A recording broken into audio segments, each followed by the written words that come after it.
تمام مستورات سے گزارش ہے کہ اپنے سارے تقاضوں کو مؤخر کر کے مختصر سا مذاکرہ ہے اس میں تشریف لے آئیں اور سپیکر کی طرف متوجہ ہو جائیں۔ بسم اللہ الرحمن الرحیم، نحمدہ ونصلی علی رسولہ الکریم۔ اللہ پاک کا لاکھ لاکھ شکر، فضل اور احسان ہے جس نے ہمیں اور ہماری مستورات کو اور ہمارے گھروں کو اور ہمارے اس فکر میں ہمارے بچوں کو بھی، ہماری مستورات کو بھی کچھ تھوڑے سے وقت کے لیے کہ یہ فکر کہ کس طرح اللہ کا دین ہماری زندگیوں میں زندہ ہو جائے اور ساری کی ساری انسانیت کی زندگیوں میں زندہ ہو جائے، تھوڑے سے وقت کے لیے قبول فرمایا۔ اس پر جتنا بھی اللہ کا شکر ادا کریں وہ کم ہے۔ اللہ کا شکر یہ ہے کہ اعمال کے اندر ہم لگیں۔ اب مذاکرہ اس بات کا ہے کہ اللہ کے فضل سے ہمارا یہ مختصر سا وقت پورا ہو گیا اور اب ہماری تشکیل مقام کی طرف ہے، یعنی اپنے گھروں کی طرف واپسی نہیں ہے، بلکہ ہم اس فکر کو، اس غم کو لے کر اپنے گھروں کی طرف جا رہے ہیں کہ کس طرح یہ دین ہمارے گھروں میں، ہمارے بچوں کی زندگی میں، ہمارے محلے والے اور ساری کی ساری انسانیت کس طرح جہنم سے بچ کر جنت میں جانے والی بن جائے، اور کس طرح ہم نے یہاں پر وقت گزارا اور ہم نے مذاکرے کیے۔ ڈاکہ وہاں پر پڑتا ہے جہاں پر مال و زر ہوتا ہے، اس جگہ پر کوئی چور نہیں آتا، اس جگہ پر کوئی ڈاکو نہیں آتا، اس جگہ پر کوئی راہزن نہیں آتا کہ جس کے پاس کچھ نہ ہو۔ تو یہ 3 دن اعمال کیے۔ اب شیطان جو ہے وہ سب سے بڑا مکار اور سب سے بڑا انسان کا دشمن ہے۔ وہ انسان کے ایسے طریقوں سے اعمال کو ضائع کرواتا ہے کہ ان مسلمان کو پتہ بھی نہیں چلتا۔ وہ دوسرے مسلمان مرد ہیں تو وہ دوسرے مسلمان کی خامیاں سامنے کرتا ہے، اور عورتیں ہیں تو وہ بھی دوسرے مسلمان عورتوں کی خامیاں ان کے سامنے آتی ہیں۔ حضرات یہ فرماتے ہیں مذاکرہ اس بات کا ہوتا ہے کہ ہم گھروں میں جائیں اور سب سے بڑی ہمارے سامنے ہماری کمیاں ہوں اور لوگوں کی خوبیاں بیان کرنا کہ ہمارا وقت تو ایسے لگا ایسے صفات والے لوگ تھے، ہمارے ساتھ جو جماعتیں چل رہی تھی ان کی صفات کو لوگوں کے سامنے بیان کرنا، مستورات کے سامنے بیان کریں تاکہ ان کے اندر بھی شوق پیدا ہو اور وہ بھی اللہ کے راستے میں نکلنے والی بن جائیں، اور اپنے مردوں کے ذریعے سے پتہ کروانا کہ کہاں کہاں پر مستورات کی جماعتیں چل رہی ہیں، ان کے لیے اپنے مردوں کو لے کر جا کر ان کی نصرت کرنا اور ان کے ساتھ اعمال میں شریک ہونا۔ یہ کام تو اللہ پاک نے اس امت کے ذمے لگایا ہے۔ ختم نبوت کی برکت سے مسلمان مرد بھی اور مسلمان عورتیں بھی اس کام کی ذمہ دار ہیں۔ اس کام پر ثواب بھی ملتا ہے، لیکن اس کام کی ذمہ داری کا احساس پیدا ہو جائے۔ مولانا الیاس صاحب رحمہ اللہ تعالی سے پوچھا کہ اس کام سے آپ کیا چاہتے ہیں؟ نئی ترتیب تھی، آپ اس کام سے کیا چاہتے ہیں؟ تو انہوں نے فرمایا ہم اس کام سے یہ چاہتے ہیں کہ ہمارے مرد بھی اور ہماری عورتیں بھی، مسلمان مرد اور عورتوں کو ان کی ذمہ داری کا احساس ہو جائے، ان کے اندر وہ غم اور وہ درد اور وہ کڑھن پیدا ہو جائے جو اللہ کے نبی صلی اللہ علیہ وسلم کی تھی۔ اللہ کے نبی صلی اللہ علیہ وسلم نے جب نبوت کا اعلان کیا تو لوگ اسی ترتیب سے گھروں میں آتے، مستورات جو ہے وہ گھروں میں ٹھہرتی اور مرد اللہ کے نبی صلی اللہ علیہ وسلم کے ساتھ مسجد میں ٹھہرتے اور دین کو سیکھتے، اور پھر جماعتوں کی جماعتیں بن کر اپنے قبیلوں میں جا کر وہ دین اسلام کی دعوت دیتے۔ وہ وہاں پر جاتے اور پھر لوگوں کو اسی طریقے سے دین سکھاتے۔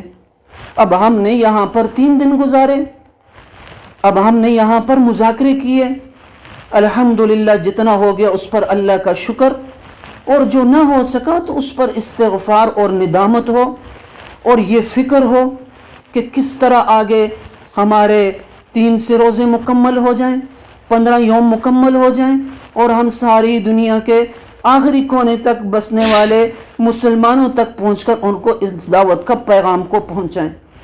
اگر ہم نہیں بھی پہنچ سکیں گے تو اس دعوت جو ہماری نیت ہوگی اس پر اللہ پاک ہمیں اجر عطا فرمائیں گے۔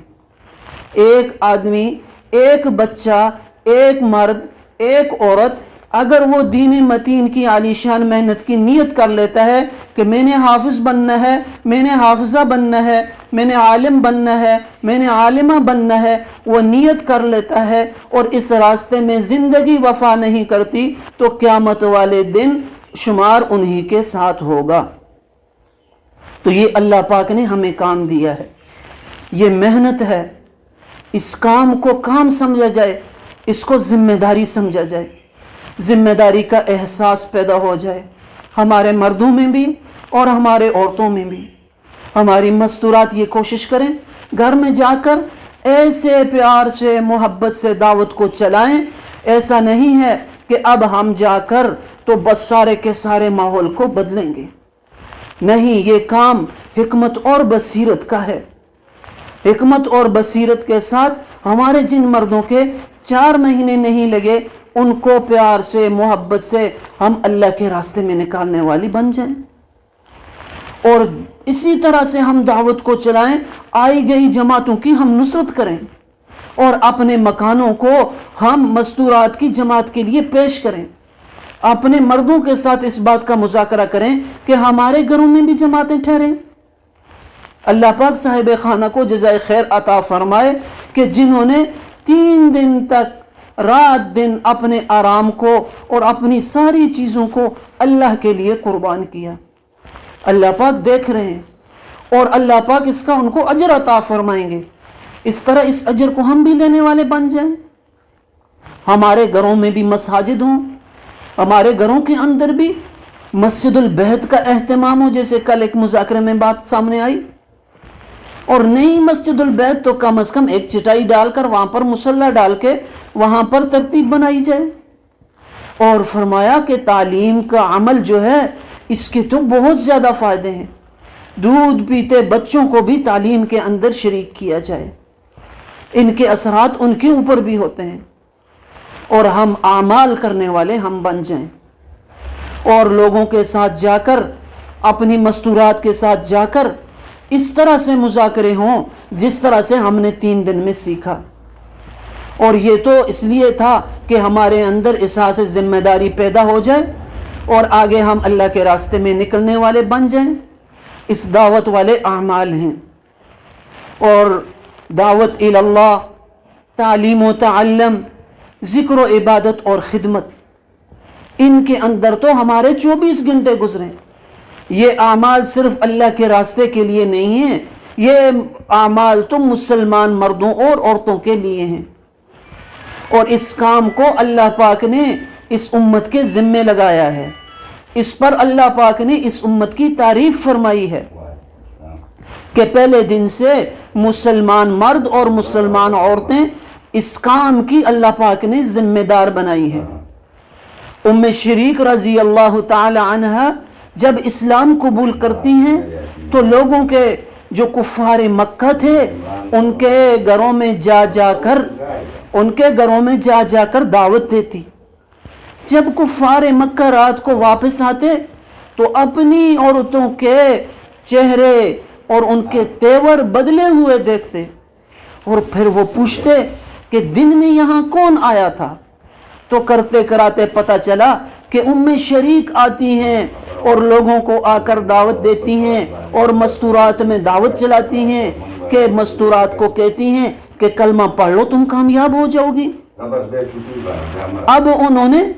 اب انہوں نے آپس میں میٹنگ کی اور انہوں نے یہ کہا کہ کس طرح سے ام شریک کو اس کام سے روکا جائے۔ اب انہوں نے سب نے مل کر اس بات کو طے کیا کہ ام شریک کو اس کے جو خاندان والے ہیں ان کے حوالے کیا جائے۔ ایک قافلہ جا رہا تھا، ان کے حوالے کیا کہ اس کو اس کے خاندان تک پہنچا دو تاکہ یہ ہمارے گھروں کا ماحول خراب نہ کریں۔ ام شریک رضی اللہ تعالی عنہ کو جب قافلہ لے کر نکلتا ہے، گرمی کا زمانہ ہے، اور خود پڑاؤ ڈالتے ہیں چھاؤں پر، اور ان کو دھوپ پر ہاتھ اور پاؤں ان کے رسیوں میں باندھ کر ان کو دھوپ پر پیاس کے اندر چھوڑ دیتے ہیں۔ کئی دنوں کا سفر ہوتا ہے. اس کے بعد اب ان کو بھی یہ لگتا ہے کہ ام شریک تو راستے میں ہی دم توڑ جائیں گی. ایک دن دوپہر کے وقت میں ام شریک رضی اللہ تعالی عنہا کو انہوں نے باہر رسیوں سے باندھا ہوا ہے اور خود جو ہے وہ سائے کے درخت کے سائے کے نیچے آرام کر رہے ہیں, اور دیکھا کہ ام شریک رضی اللہ تعالی عنہا کا چہرہ تر و تازہ ہے. کہا تم نے ہمارے مشکیزوں سے پانی پیا ہے؟ تو اس نے کہا کہ میرے تو ہاتھ پاؤں بندھے ہوئے ہیں, آپ اپنے پانی کو دیکھیں. انہوں نے اپنے پانی کو دیکھا تو ان کے پانی, ان کے برتن اسی طرح ہیں, اور ام شریک رضی اللہ تعالی عنہا کا چہرہ تر و تازہ ہے. اور انہوں نے کہا کہ پھر یہ پانی آپ نے کہاں سے پیا؟ انہوں نے کہا کہ مجھے اللہ پاک نے یہ پانی پلایا. بولا کیسے پلایا؟ تو انہوں نے کہا آسمان سے ایک ڈول اترا, اس سے میں نے پانی پیا, اب میری بھوک بھی ختم, اب میری پیاس بھی ختم, اب میری جو تکلیفیں تھیں وہ بھی ختم. تو اس کو دیکھ کر جو قافلے والے جتنے کافر تھے وہ سارے کے سارے مسلمان ہو گئے, اور ان کو انہوں نے کھولا اور کہا کہ یہ تو ہمارے لیے بڑے اعزاز کی بات ہے. تو یہ کیا تھا؟ دعوت کا صلہ تھا کہ جو آدمی, جو مرد اور جو عورت دعوت میں لگے گا, اللہ پاک اس کے ساتھ اپنی غیبی مدد فرمائیں گے. اللہ پاک اس کے لیے راستے کھولیں گے. اللہ اس کو وہاں سے رزق عطا فرمائیں گے جہاں سے اس کو وہم و گمان بھی نہیں ہوگا, جو اللہ پر توکل کرے گا. تو یہ محنت ہے, یہ ذمہ داری ہے, اس کا احساس ہمارے مردوں میں بھی پیدا ہو جائے, ہماری مستورات میں بھی پیدا ہو جائے. اور اس کے لیے ایک ترتیب ہے. مستورات کے لیے 3 سے روزے ہیں, پھر اس کے بعد جو ہے ان کے 15 یوم ہیں, اور پھر اس کے بعد ان کا چلہ ہے, اور پھر ان کے 3 مہینے وہ اپنے محرم مردوں کے ساتھ ساری دنیا کا سفر کر سکتی ہیں. تو مردوں کے لیے بھی اسی طرح ترتیب ہے کہ پہلی فرصت تو ملنی نہیں, جلد از جلد ان کو 4 مہینے کے لیے تیار کریں, اور پھر اس کے بعد 2 چلے لگانے کے بعد اب یہ مرد ساری دنیا کا سفر کر سکتے ہیں. تو اس کے لیے اس دعوت کو چلانا, اس کے لیے میں بھی کوشش کر لوں, ہماری مستورات بھی کوشش کر لیں, ہمارے مرد بھی کوشش کر لیں, تو اللہ پاک جو کہا سنا اللہ اس کو قبول فرمائے.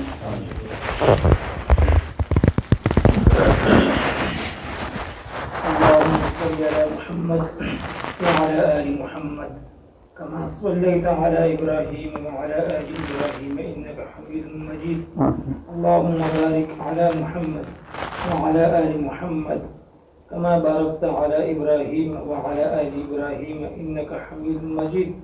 اللهم ربنا آتنا في الدنيا حسنة وفي الآخرة حسنة وقنا عذاب النار.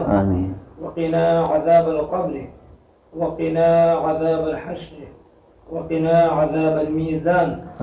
اللهم نور قلوبنا بالقرآن وزين أخلاقنا بالقرآن ونجنا من النار بالقرآن وأدخلنا في الجنة بالقرآن.